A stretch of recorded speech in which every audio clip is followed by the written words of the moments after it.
हे friends, कैसे हैं आप सब। आशा करता हूं कि आप सब अच्छे और स्वस्थ होंगे। चैनल पर नए हो तो चैनल को सब्सक्राइब करना और अगर पुराने हो तो वीडियो को लाइक तो ज़रूर ही करना। तो शुरू करते हैं अपने आज के इस टॉपिक को, जिसका नाम है बीपीटी।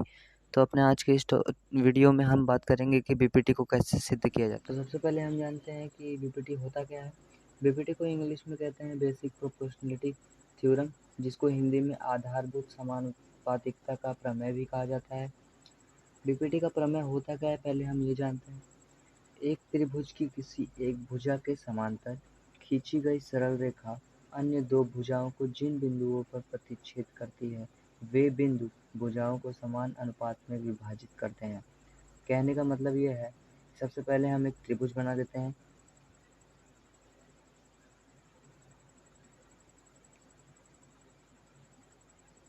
और इसके 3 पॉइंट्स अर्थात 3 शीर्ष ए, बी और सी। पहली भुजा ए बी और दूसरी भुजा बी सी और तीसरी भुजा ए सी है। तो कह रहा है कि एक त्रिभुज की किसी भी एक भुजा को ले लिया जाए।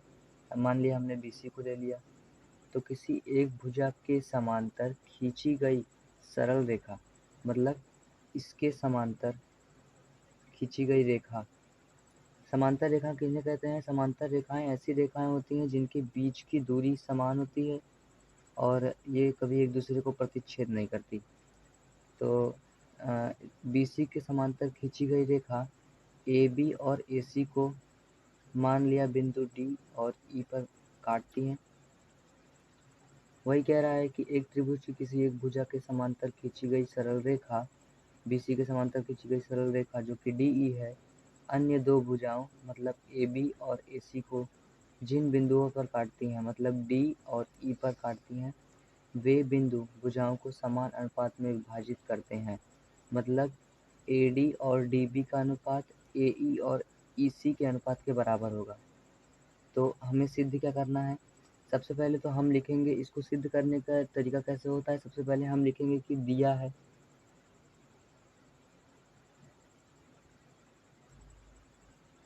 सबसे पहले हमने जो इस डायग्राम में किया है, अर्थात इस चित्र में किया है, उसे सबसे पहले हम लिख लेते हैं कि त्रिभुज ABC में DE, ये जो DE है BC के समांतर खींची गई है। BC के समांतर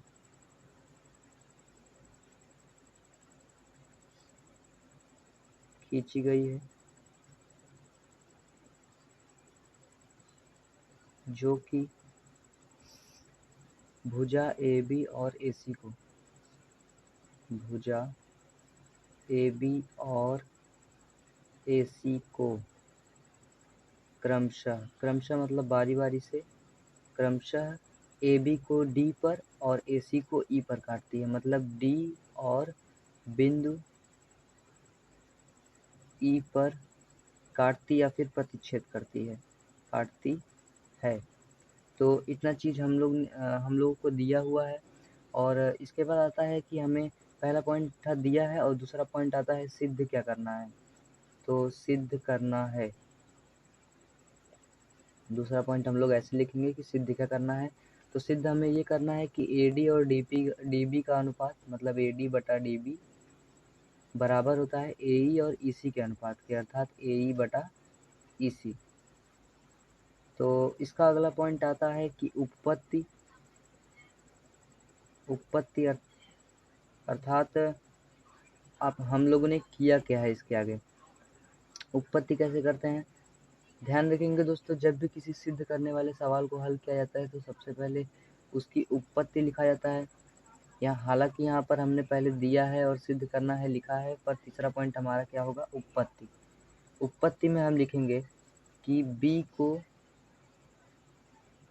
E से तथा C को D से मिलाया।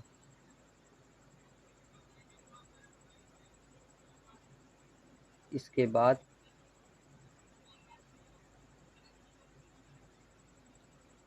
D से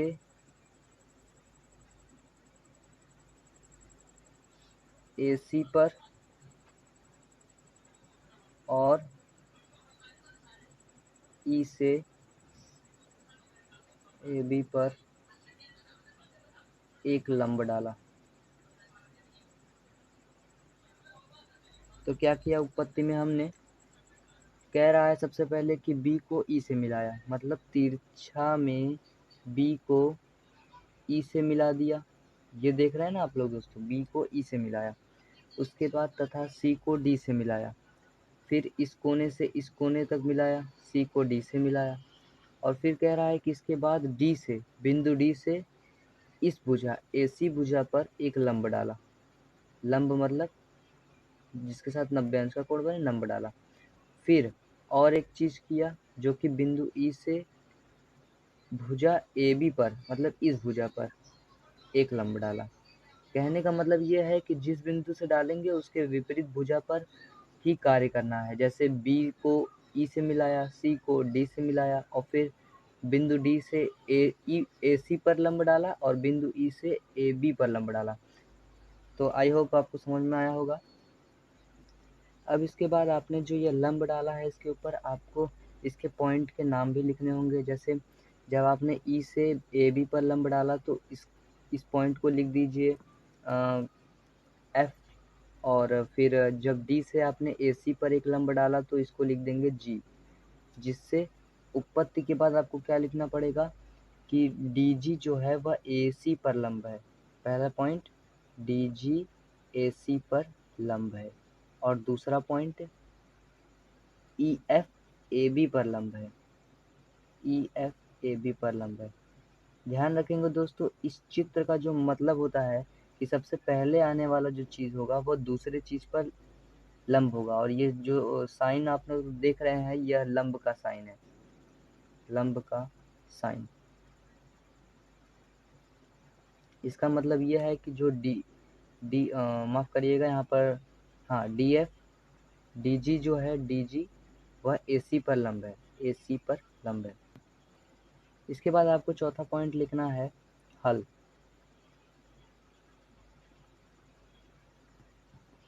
हल में आप लोग कैसे लिखेंगे, सबसे पहले आप यहाँ पर ध्यान दीजिए, जो त्रिभुज बी डी ई है, बी डी ई अर्थात ये वाला त्रिभुज, ये त्रिभुज, ये त्रिभुज, सबसे पहले त्रिभुज B D E, B D E, और दूसरा जो त्रिभुज है वह सी डी ई है, मतलब ये वाला त्रिभुज, ये सी डी ई। तो त्रिभुज सी डी और ई, सी डी ई। तो यहाँ पर आपने देखा दो दो त्रिभुज हैं, बी डी ई और सी डी ई। इन्हीं दो त्रिभुज में हमको कार्य करने, मतलब इम्प्लीमेंट करना है। तो सबसे पहले एक नोट पॉइंट होता है कि यहाँ पर नोट पॉइंट लिख लेते हैं कि शुरू में ही हमने बताया था कि जो है डी ई जो भुजा है वह बी सी के समांतर है। मतलब डी ई समांतर बी सी, चूँकि इसलिए हम जानते हैं कि जब दो रेखाएं आपस में समांतर होती हैं तो उनके मध्य बनाए गए त्रिभुजों का क्षेत्रफल, त्रिभुजों का क्षेत्रफल आपस में बराबर होता है, आपस में बराबर होता है। ध्यान रखिएगा दोस्तों, मैंने क्या कहा है यहाँ पर, त्रिभुजों का क्षेत्रफल कब बराबर होगा, जब दो समांतर रेखाएं होंगी और उनके मध्य कोई दो त्रिभुज बने होंगे। पहला त्रिभुज ये था और दूसरा त्रिभुज ये था। तो जब दो त्रिभुज बने होंगे तो उनका जो क्षेत्रफल होगा वो भी आपस में बराबर ही होगा। तो वे दो त्रिभुज मतलब त्रिभुज बी डी ई का क्षेत्रफल, त्रिभुज बी डी ई का क्षेत्रफल आप लोग ऐसे शॉर्ट में भी लिख सकते हैं, और दूसरा होगा त्रिभुज सी डी ई का क्षेत्रफल, सी डी ई का क्षेत्रफल। तो यहाँ पर एक समीकरण मिल चुका है, त्रिभुज बी डी का क्षेत्रफल और त्रिभुज सी डी ई का क्षेत्रफल। त्रिभुज बी डी ई का क्षेत्रफल क्या होगा, तो हम जानते हैं कि त्रिभुज का क्षेत्रफल क्या होता है, 1/2 गुणते आधार गुणते ऊंचाई। तो सबसे पहले लिखेंगे 1/2 बी डी, बी डी यहाँ पर आधार है बी डी, और ऊंचाई क्या होगी।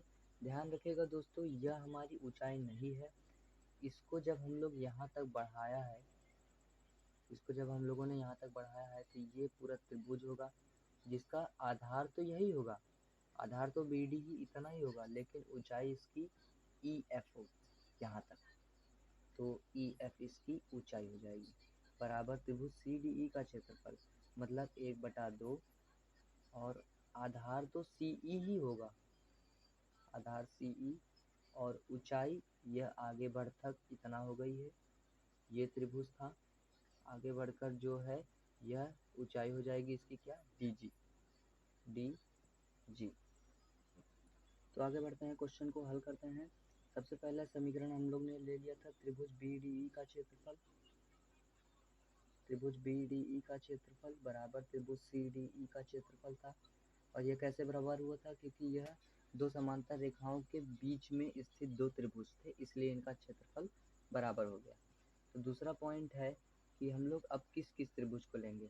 सबसे पहले पॉइंट में आएंगे ये त्रिभुज, त्रिभुज बी डी ई का क्षेत्रफल और त्रिभुज ए डी ई का क्षेत्रफल, मतलब ये पूरा त्रिभुज और ये त्रिभुज, समझ में आया दोस्तों।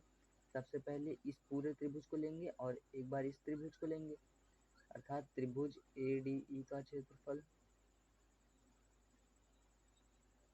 बराबर 1/2 गुणे आधार इसकी क्या हो जाएगी, ए डी, और ऊंचाई क्या हो जाएगी, एक बार लेंगे ई एफ, फिर बटे कर देंगे त्रिभुज ए डी ई का क्षेत्रफल तो हो गया। अब दूसरी बारी त्रिभुज बी डी ई का क्षेत्रफल, त्रिभुज बी डी ई का क्षेत्रफल, इन दोनों का अनुपात निकाला जा रहा है, तो इसका क्षेत्रफल होगा 1/2, क्योंकि हमने पहले ही निकाल चुका था, डी बी बटे ई एफ बटे, तो इन दोनों के क्षेत्रफल होगा, अनुपात कितना आया है, 1/2 से 1/2 कट गया, ई एफ से ई एफ कट गया, तो ए डी बटा डी बी आ गया, यह हमारा पहला समीकरण हो गया। ठीक है, तो दूसरा पॉइंट आता है, देखिए पहले पॉइंट में हम लोगों ने लिया ये पूरा त्रिभुज और ये वाला त्रिभुज, दूसरे पॉइंट में हम लेंगे ये वाला त्रिभुज तो रहेगा ही, साथ में ये वाला त्रिभुज, अब ये वाला त्रिभुज लेंगे। तो सबसे पहले त्रिभुज ए डी ई का क्षेत्रफल बराबर 1/2 गुणे,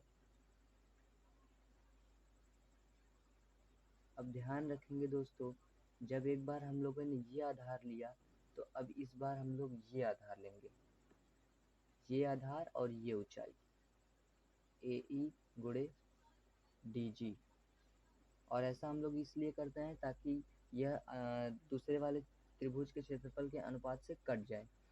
तो अब अनुपात किसका लेना है, त्रिभुज डी ई सी का, मतलब ये वाले त्रिभुज का, त्रिभुज डी ई सी का क्षेत्रफल, ये इसको भी हम लोग ने पहले से निकाल के रखा था, ई सी गुणे डी जी, तो ये बटे में कर देंगे, 1/2 से 1/2 कट जाएगा और डी जी से डी जी कट जाएगा, तो यहाँ बचा क्या, ए ई बटा ई सी, ये हमारा आ गया दूसरा समीकरण। अब ध्यान रखेंगे दोस्तों, हम लोगों ने पहले ही निकाल रखा है कि त्रिभुज बी डी ई का क्षेत्रफल त्रिभुज सी डी ई के क्षेत्रफल के बराबर होगा, त्रिभुज बी डी ई का क्षेत्रफल त्रिभुज सी डी ई के क्षेत्रफल के। अब आगे ध्यान रखिए दोस्तों, पहले पॉइंट और दूसरे पॉइंट में हम एक चीज़ नोट करिए कि अंश और अंश का क्षेत्रफल बराबर है, मतलब त्रिभुज ए डी ई का क्षेत्रफल ऊपर भी है और त्रिभुज ए डी ई का क्षेत्रफल नीचे भी है, लेकिन इसके हर में त्रिभुज बी डी का क्षेत्रफल है और इसके हर में त्रिभुज डी ई सी का क्षेत्रफल है, लेकिन हम लोगों ने सिद्ध किया है कि त्रिभुज बी डी ई का क्षेत्रफल और त्रिभुज सी डी ई का क्षेत्रफल बराबर है, तो इसकी जगह हम लोग क्या लिख सकते हैं, त्रिभुज सी डी ई का क्षेत्रफल, त्रिभुज सी डी ई का क्षेत्रफल, और त्रिभुज सी डी ई का क्षेत्रफल इसके क्षेत्रफल से बराबर होगा, तो ये और ये कट जाएंगे और फिर ये और ये बचेगा, मतलब समीकरण नंबर 1 और समीकरण नंबर 2 दोनों आपस में बराबर हैं, मतलब ए डी बटा डी बी बराबर ए ई बटा ई सी, ये एक हमें तीसरा समीकरण मिला, और इसी को तो हमें प्रूफ करना था, जो हो गया हैंस प्रूफ।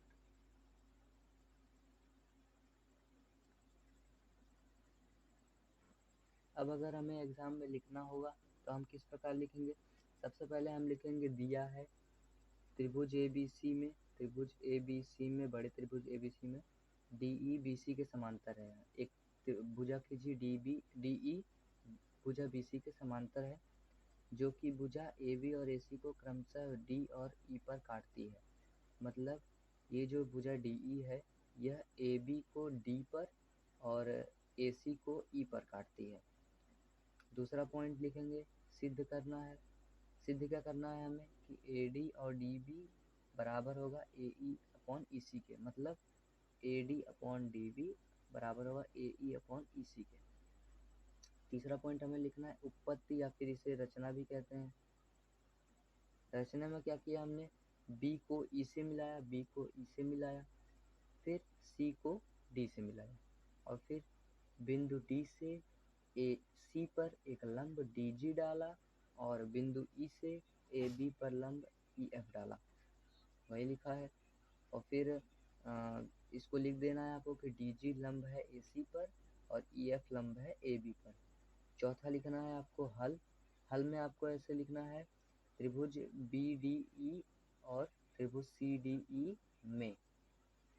जब आप इतना लिख देंगे तो आपको लिखना है चूंकि DE समांतर BC के है, इसलिए आपको इतना लिखना है। मतलब हल में आपको पहले इतना लिखना है और उसके बाद इतना लिखना है, और फिर आपको ये लिखना है त्रिभुज BDE का क्षेत्रफल जो है वो त्रिभुज CDE के क्षेत्रफल के बराबर होगा। यह मान लिया हम लोगों ने समीकरण 1, और आगे चल के आप इसे समीकरण नंबर 2 और इसे समीकरण नंबर 3 भी बता सकते हैं। समीकरण नंबर 2 कैसे आया, ध्यान रखेंगे दोस्तों।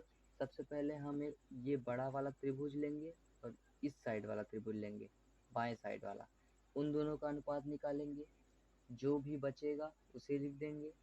फिर दूसरे केस में हम क्या करेंगे, ये पूरा बड़ा वाला त्रिभुज लेंगे और राइट साइड का त्रिभुज ले लेंगे, त्रिभुज का क्षेत्रफल का सूत्र लगा देंगे, और उसके बाद जो जो कट जाएगा उसे काट देंगे, और जो जो बच जाएगा उसे बचा लेंगे। तो इस बार जो बचेगा AE अपॉन EC। अब ये दोनों बराबर कैसे हो गए, बराबर इसलिए हो गए क्योंकि अंश और अंश पहले से बराबर था, और हर कैसे बराबर हुआ, क्योंकि हम लोग ने पहले ही जान रखा था कि त्रिभुज BDE का क्षेत्रफल त्रिभुज CDE के क्षेत्रफल के बराबर है। तो BDE के क्षेत्रफल के जगह हम लोग क्या लिख सकते हैं, त्रिभुज CDE का क्षेत्रफल, जिससे हर भी बराबर हो जाएगा। मतलब CDE लिखें या फिर DEC, बात तो एक ही है। अंश और हर के बराबर हो जाएगा, तो समीकरण नंबर 1 समीकरण नंबर 2 के बराबर हो जाएगा, जिससे AD अपॉन DB और AE अपॉन EC बराबर हो जाएंगे, अर्थात AD बटा DB बराबर AE बटा EC। फिर लिखेंगे अंत में हम इतना लिख देंगे कि अतः BPT का जो आपने पहले लिखा था, BPT की परिभाषा में जो आपने पहले लिखा था कि एक त्रिभुज की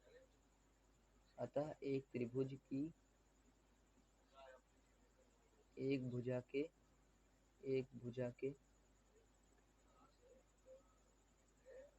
समांतर खींची गई रेखा अन्य दो भुजाओं को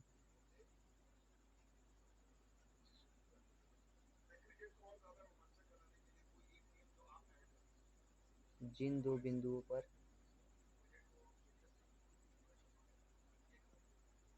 प्रतिच्छेद करती है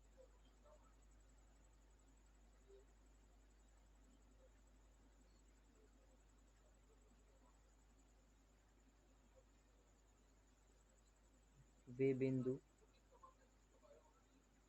भुजाओं को समानुपात में विभाजित करती है। अगर आप लोगों ने दोस्तों इतना लिख दिया तो पेपर में आपके मार्क्स नहीं कटेंगे।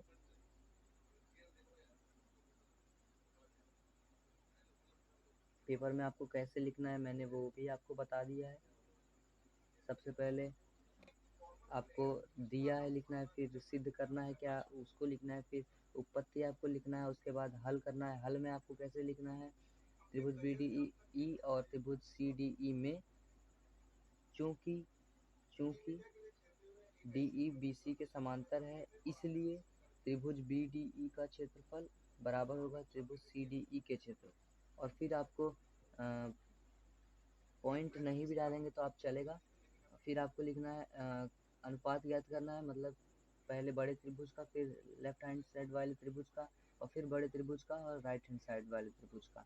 इन दोनों के अनुपात से जो बचेगा फिर उसको बराबर कर देंगे तो आपका आंसर मिल जाएगा। उसके बाद अंत में आपको जो आपने पहले लिखा था उसी को अतः करके लिख देना है।